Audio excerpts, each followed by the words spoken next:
our good Concord interim report on the child and adolescent mental health services, published earlier this week, while deeply alarming, was unfortunately not in any way surprising for families up and down the country with children and young adults experiencing mental health difficulties.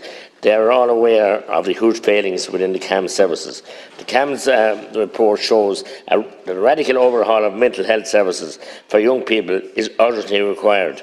And I fully agree with the views of the mental health reform that the crisis in CAMS requires an urgent national coordinated response. National.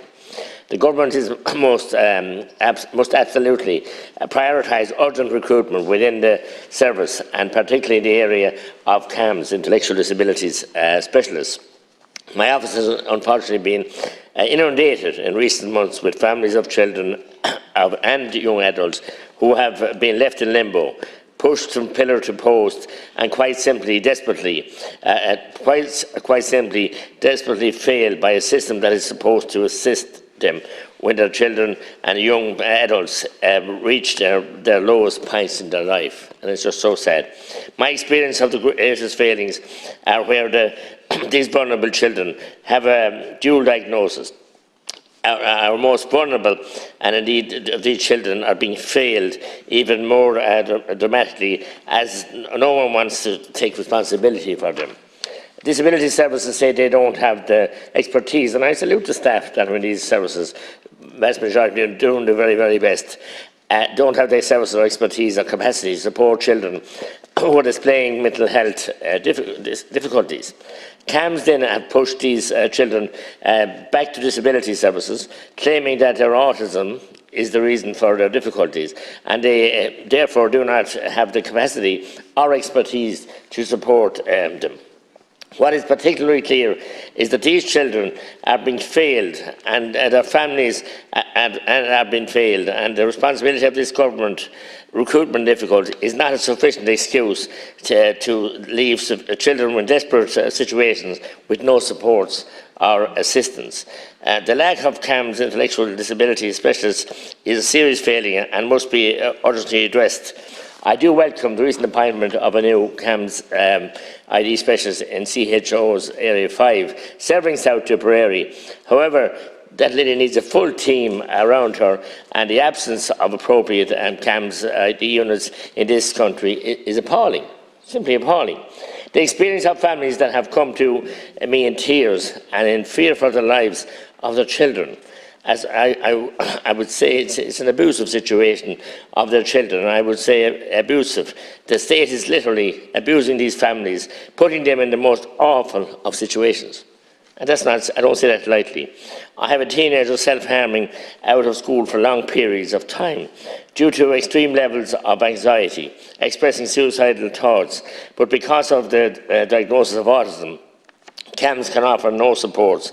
They say the issue is the autism diagnosis, and it's a matter for disabilities services. Disability services say they cannot support a child through their mental health difficulties, and the child is left in limbo. Their only option is to present to the paediatric ward of Tipperary University Hospital or to A&E, and who can give no support. The CAMS specialists may or may not attend.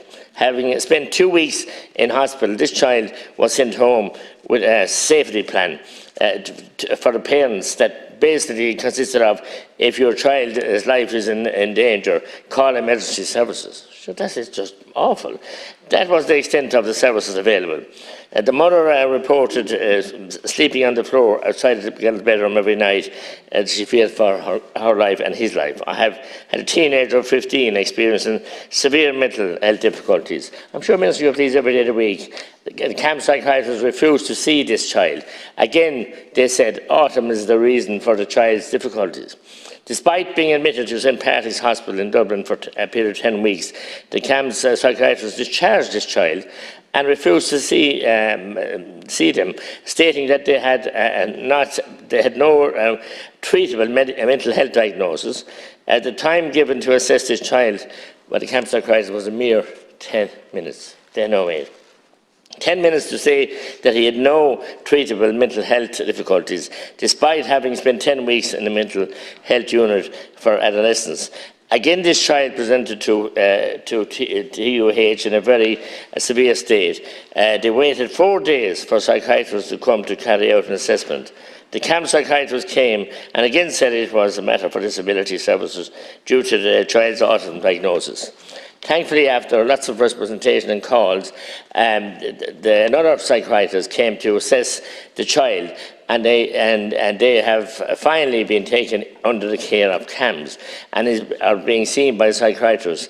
But the fight continues with disability service for them to provide supports to deal with the other side of the child's diagnosis, because it's dual diagnosis.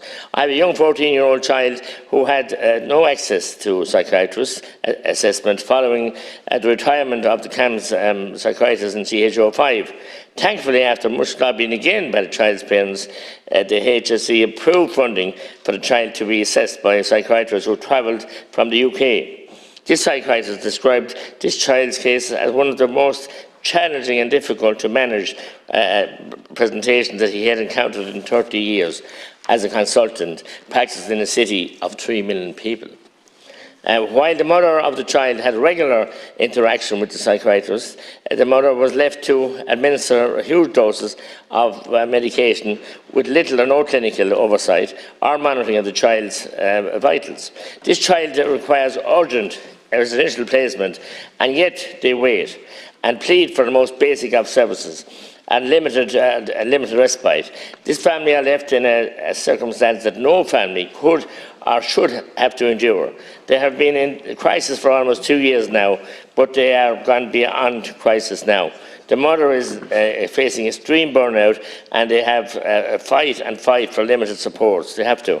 They need urgent intervention and supports from this state, and they are being failed. We will not rest on the parents until the child receives the urgent residential placement. It's just so badly needed. And procurement is spoken about, and can't get houses, can't get staff. Look, it's an awful situation. We've had several meetings with this family and indeed the HSE. I had a primary school child, at a primary school who attends CAMS child. He was prescribed a high levels of medication, and it made the child physically sick.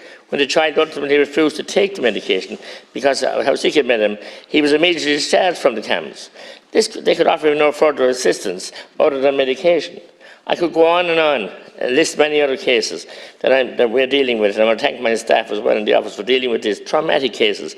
But unfortunately, it's the same story. CAMS could offer no supports, present to emergency departments. This is the answer they're faced with. And we all know the emergency departments is not a nice place. Even if you only cutting your finger and go in full health or something like that, or broken bone. I don't need to tell anyone that advising a child with autism, child with autism to attend to an A&E or local emergency department is not in any way appropriate. Hugely inappropriate to both the child and the family and the staff and management in that hospital and other patients. The setting is not appropriate and will often only lead to further distress for the child and could potentially lead to distress for other children attending paediatric services. But this is the best that our current mental health services can offer. The families I've been dealing with, and there are many, do not want to bring their children to the emergency department and cause them further distress and others. Their love and care for their children is being abused daily by the HSE, and the HSE get away with it, willful neglect of most vulnerable people, because they know the families won't abandon their children. How would they, or why would they, despite how utterly burnt out they are? I wish we could see the light at the end of the tunnel, but we cannot. But we must fight on for these people, and we must have a national response to try and sort this out. And as I said, these are just a few cases that I brought to you. Again, they present to Tipperary University Hospital or A&Es, and they get no services. Our most vulnerable children are being failed, and we cannot stand back and say, sorry, we don't have the staff. our expertise. We can't just watch them being pushed from pillar to post. This requires a full overhaul, and I'm pleading with the government here, and you ministers, to take this matter seriously, because the distress being caused to families and to children is just awful, and to their wider families and these siblings and communities. So I'm begging you to do something, because it's, as some people said earlier, it's 20 years too late. It just has to happen.